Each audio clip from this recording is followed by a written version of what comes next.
Hello, I'm the gentleman, and this is the gentleman voice. Okay, there are very few things in this world that I don't like. Okay, maybe a lot of things, but this is one of the big ones.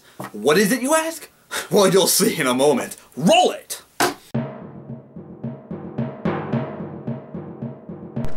The Gentleman's Voice. Critical analysis and reviews for books and movies. Tonight's feature presentation.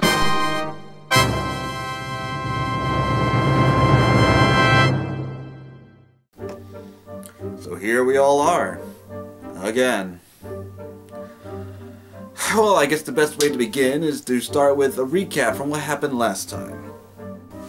Last week I talked to a crazy doctor named Marlon Blando who told me the only way to save the lost world, Jurassic Park, from its horrible sequelitis fate was to review it.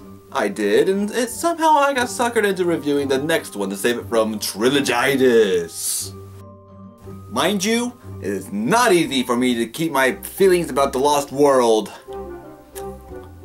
polite, but I shall give it my best effort. So, here goes.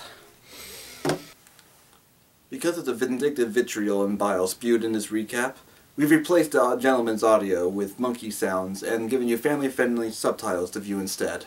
We're sorry for the inconvenience.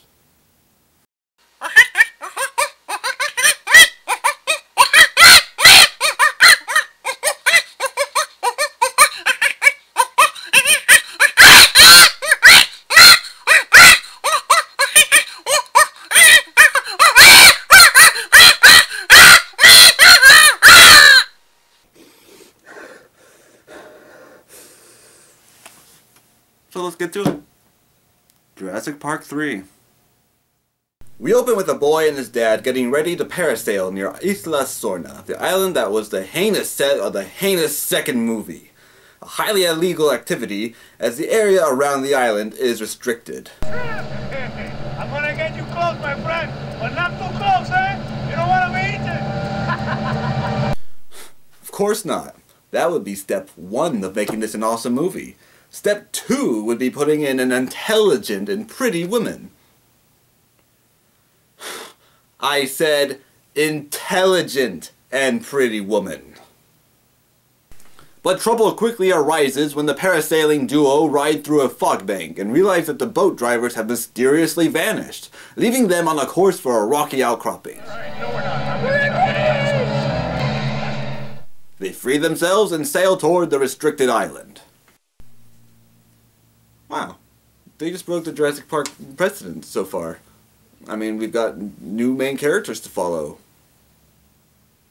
Things could be looking up. If they're good, I guess. Well, since these are our new main characters, I guess our next shot is going to be of Alan Grant. Hey, Alan Grant! The good main character from the original movie! You know, this could actually be a really decent movie. Now, the next thing they need to do is bring back his girlfriend from that movie, the one who was a strong female character and...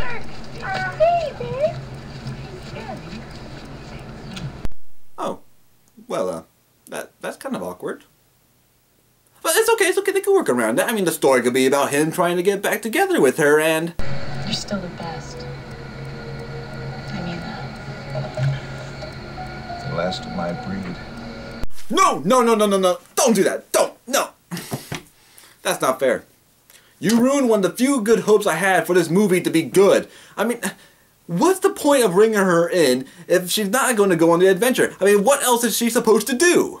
I just want to say if you ever need help with anything, sometimes you forget to ask. So you can call me. Anything, anytime. What?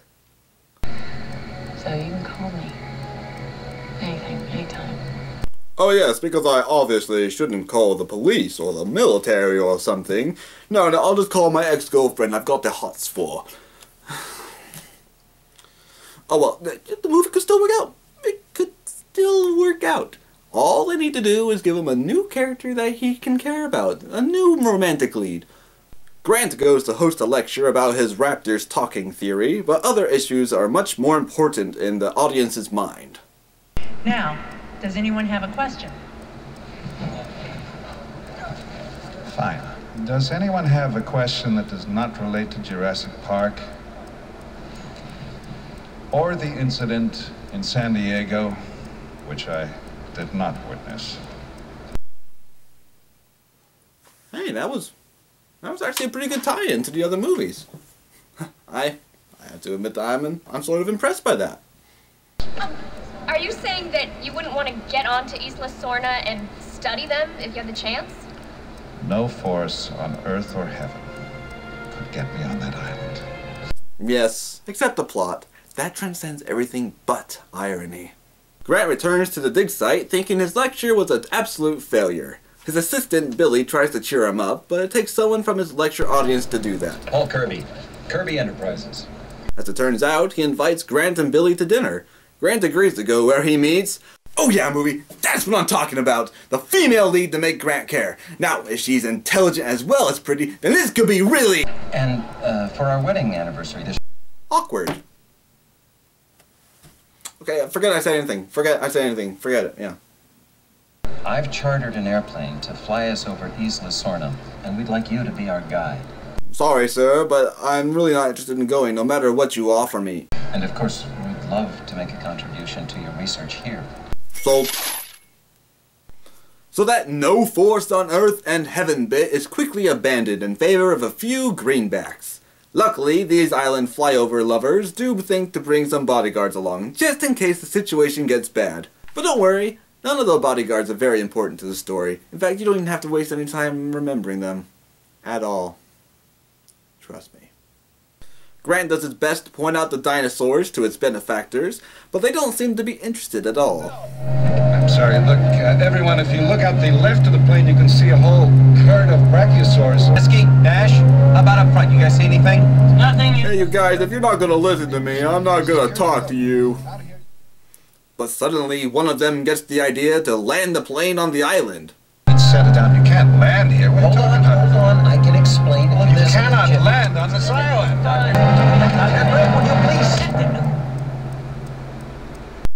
Okay, interesting transition. Did one of them just drop the camera and decide to roll with it? Okay, now just reach out slowly and go! Oh my god, you weren't supposed to drop it! No, we're fine. Just roll with it. It's just a $2,000 piece of equipment. We're good. Grant quickly realizes that there is more going on than meets the eye. But before it can get straight answers, the Isla Sorna Dinosaur Welcoming Committee crashes in and they try to escape. Cooper's a professional. He can handle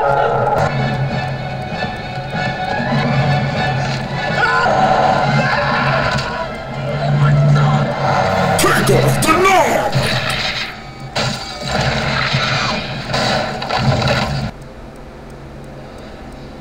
Well, at least they're out of danger now that that dino ate that guy.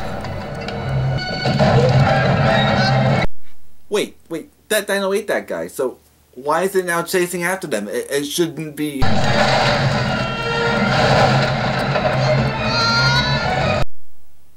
No explanation? Okay, let's go with it. Knock knock! I'm a big snouted people eater!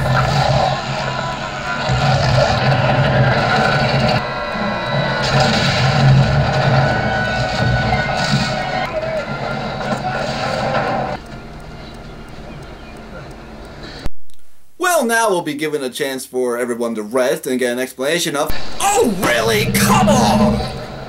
Nobody move a muscle.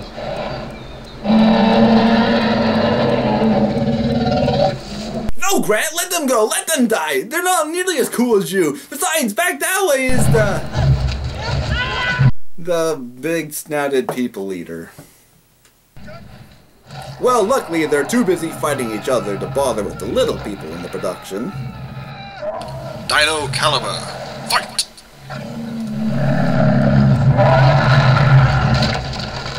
Finally, the audience gets a chance to rest and understand what is going on. It's quite simple to follow, really. The Kirbys are divorced and looking for their son, Eric. Mr. Kirby isn't a wealthy billionaire, he just owns a paint and tile store. The check written to cover the expedition is bogus, and they're stuck on the island because nobody knows they're there. You probably won't get off this island alive. And I thought I was in a bad position having to watch Call this. from Marlon Blando. No. I want to get through this review today, not next week. No more Blando. So let's proceed. Grant realizes that he's been had and decides to make his escape to the coast. Unfortunately, everybody else follows him. Will you stop that? Dr. Grant says this is very dangerous territory. Look, maybe we should split up or something. You know, we could cover twice as much ground. Dr. Grant says that's a bad idea. Dr. Grant says that... Well, what's the good of hiring an expert if we're not going to use his advice? Did we mention we're divorced? Because, we are. You know.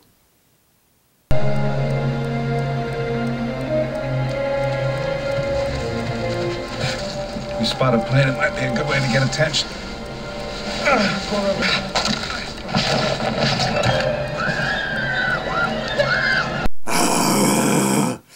Remember what I said about intelligent and pretty movie? You just lost points for making her a screaming machine.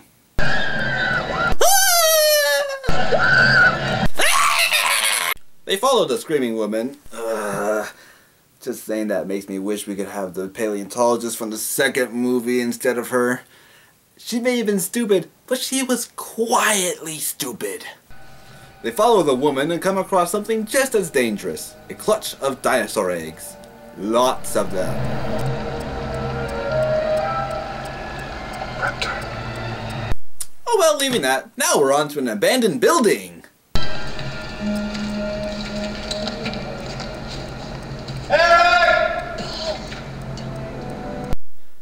Don't?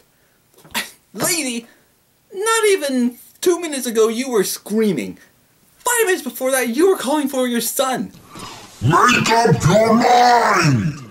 I mean, are we reduced to just bipolar conversations like this? Eric!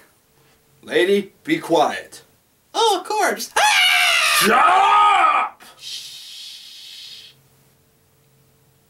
But the place is not as abandoned as they thought. As it turns out, there are raptors inside. This way! This way!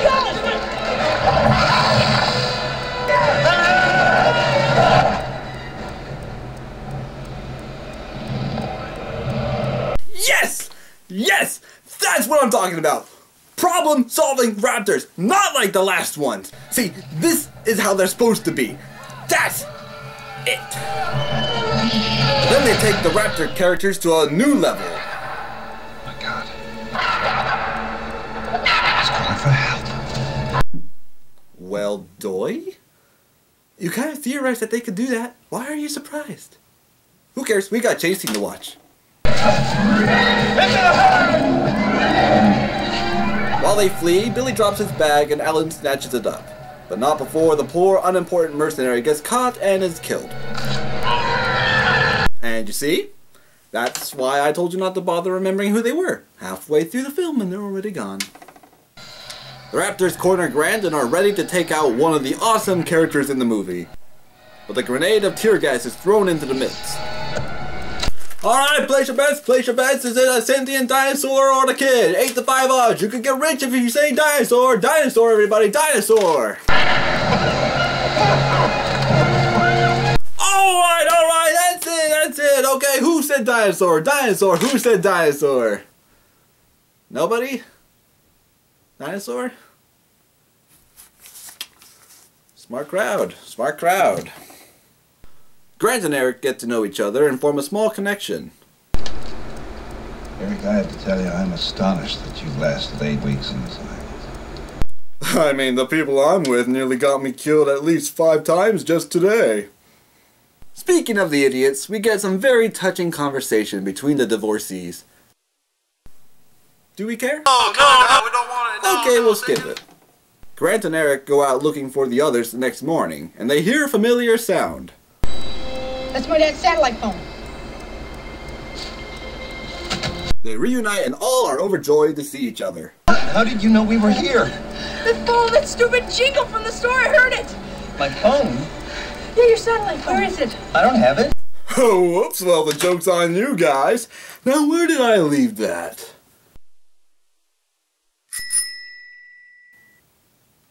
Uh-oh. Well that means...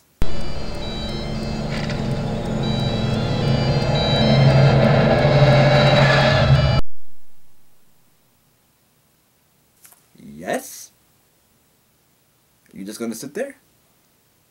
You're a dinosaur! Why would you just sit there? You're a dinosaur! I don't think you have a concept of the idea of timing! If you do though, that's one dramatic dino. Now might I do it, Pat. Now here's a praying, and now I'll do it. Run. And so I will be What? No! Don't run while I'm monologuing! That's not cool, man! That's not cool! They all run away from the dramatic big-snouted people-eating dinosaur. I think I'll just call him Dramatic Dino from now on. They reach safety, and Billy has some kind, endearing words for his friend he thought he might never see again. Alan, you want to give me the bag back? Whoa, man, take it easy. I mean, you just thought that Alan Grant was dead, and we just had another near-death experience. Why don't you bring out some of that nice and touchingness that I just talked about? Because, I mean, it's not like you don't need the bag back right away. It's not like it holds billions of dollars or... Raptors. Or the equivalent of billions of dollars. Which, it would only be able to be worth that if you managed to get off the island alive. Which is, a little bit problematic since all these raptors are chasing you now because you stole their eggs, and raptors are kind and caring, family-loving critters, I guess? Look, you have to believe me, this was a stupid decision, but I did it with the best intentions. Some of the worst things imaginable have been done with the best intentions. Yeah, like Jurassic Park, The Lost World. As far as I'm concerned, you're no better than the people that built this place. Hey, don't you diss the set designers. Some of my good friends are set designers. But Alan decides that to abandon the eggs would put them in greater danger. What if they catch us with them? What if they catch us without them? Huh. Probably the same thing that would happen if they catch you with the eggs. Disembowelment and mutilation followed by a slow, agonizing death. But at least you brought their eggs back! They continue their trek to reach the coast by going down some stairs in the observatory, but Grant realizes something is wrong. Oh my God. What is it? It's a bird cage. For what? Well, let's see. Based on the size, I would say it's either for canaries or pterodactyls. And I'm gonna say... canaries. Of course, I could be wrong. The kid gets snatched by the pterodactyl and Billy leaps into action to try and redeem himself.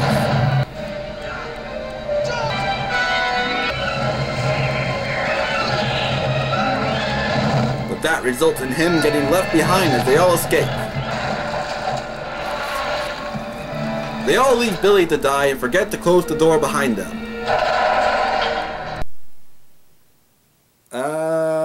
Why would they do that? Is this just a plot device? Are the pterodactyls going to come back and hunt down the humans?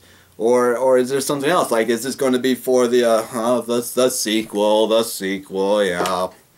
They sail down the river when they hear a familiar jingle.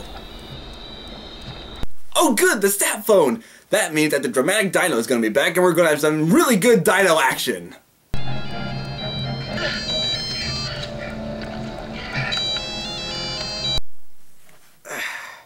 I meant dinos eating human action, not humans digging through dino bowel action. That's just... gross. You've got juice for maybe one call. Whatever you do, don't call the U.S. Embassy. They won't do a damn thing. You're right. I'll call my ex-girlfriend. Sandler's son, Charlie, answers the phone, but before he can talk to his mommy, Charlie! Our heroes are attacked by the Dramatic Dino! Charlie! What? Well, let's see. Based on the size, I would say it's either for canaries or pterodactyls. And I'm gonna say... canaries. Grant is able to grab the phone and answer when his ex calls back. Alan, are you on a cell phone? I can't hear you.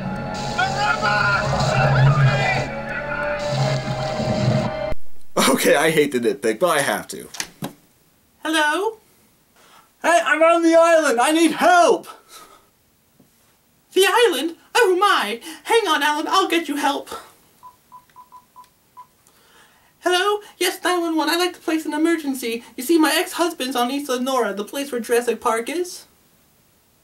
No, I don't think he means Isla Sorna. He's never been there. I don't think he ever intends to go either. Send help right away. Thank you.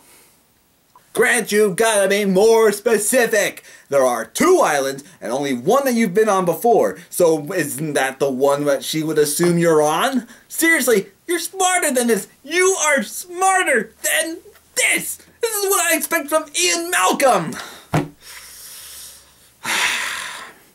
Okay, I'm losing my cool now. I can't do this much longer, so let's get through this really quickly. Kirby distracts the dramatic dino long enough for Grant to shoot it with a flare gun, lighting up some spilled oil so it burns to death.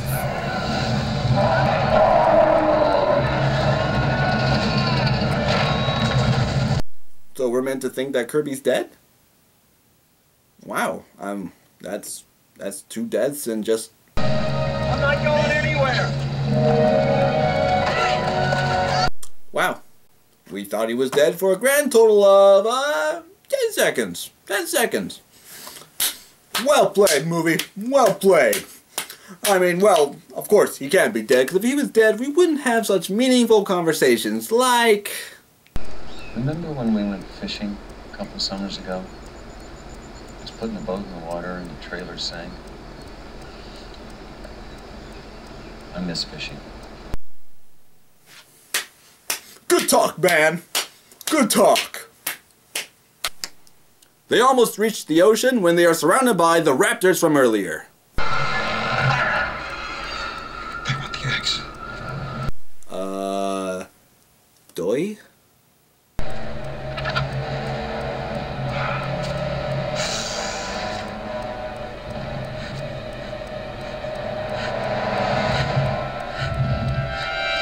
She thinks you stole the eggs. Wait, what? Why would they think that she has them? I mean, explain! Explain this, please, if you can! We got them surrounded. All right. Which one has the eggs? That one. Well, she ain't got no one to carry them in. I know, but she hasn't done anything this whole movie, so she's got to be the one with the eggs. Why is that? It's an unwritten rule for making a balanced plot.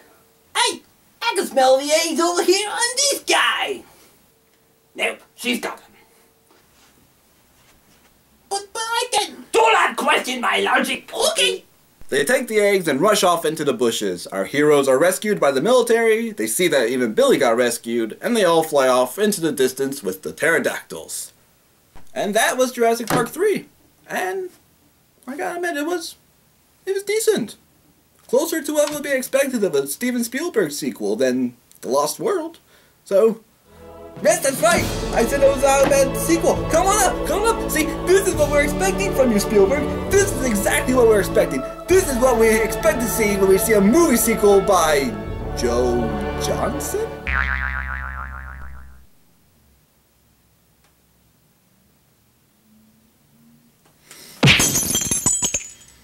It's still decent, though. True, it may be far from perfect, but at least it didn't make all of the same mistakes that The Lost World did. We had Alan Grant, the smart character, the kid who was somewhat good, forget the others, but that's still 2 better than the last one. It would have been better if they brought back the Sandler character for more than just a tactical moral support role, but oh well. The plot didn't drag like The Lost Worlds did, and while it was a little tiresome, it at least was about 40 minutes shorter than The Lost World. In all truth, I don't even think it was bad enough for me to review it to save it from trilogitis. In fact, I'm gonna call Blando just to complain about this now.